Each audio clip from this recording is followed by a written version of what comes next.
guys, how are you doing? This is a video for parents who are teaching their children, or it doesn't have to be a parent actually, it can be somebody who's teaching somebody to drive. So I can't in 3 minutes tell you how to be a driving instructor, but let me just give you a few pointers of what to do.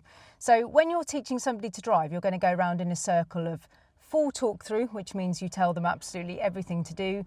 Then you do prompted, you go down to a prompted stage, so you kind of remind them of little bits and pieces so they go, oh yeah, I need to do this. And then it's down to full independency after that. And then if anything crops up after that, you then ask them a question about it. And then if they don't know the answer, then you go back to full talk through. And if you ask them a question about it and they know it, then they've gone back to prompted themselves. Then you ask them if they can handle it on their own, and then they go back to independent, or you talk them through again, right? So that's the cycle of a driving instructor and pupil. However, this video really is about on the move, when you're driving with your students on the move. So if you're the parent or you're the accompanying driver, you need to stay in the positive. You need to talk about what you want the student to do. It's very important that you don't talk about what the student mustn't do when you're on the move. So talking about the whys about driving is incredibly important, and you can do that at the side of the road or in safe places. But when you're actually doing stuff, you need to stay in the positive. So what I mean by that is, let's just say we're talking about a turn right. You wouldn't want to say to the student, don't cut the corner, because you're giving them a direct command to cut the corner. So you would say, stay on the correct side of the road, or stay to the left, or stay near to the curb. So you would say the positive in what you want them to do.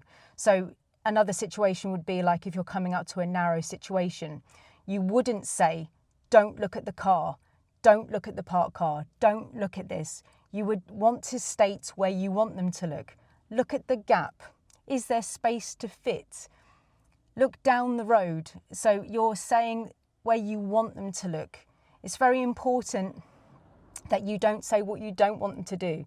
So let's just say the student has a coasting problem and they leave their clutch down as they go around the corner. You would not want to say, don't put your clutch down, or don't leave your clutch down, because you're telling them, you're directly commanding them to do the thing that you don't want them to do. So you would say, keep your clutch up around the corner. So you're positively directing them in the way that you want them to go. So this is when you're on the move. Now, obviously, at the side of the road, you can go into more depth and you can explain why and blah, blah, blah. But on the move, when you're driving, they're latching on to things in that kind of highway hypnosis that they've got. They're in a trance. You need to keep them where you want them to be facing. I've run out of time.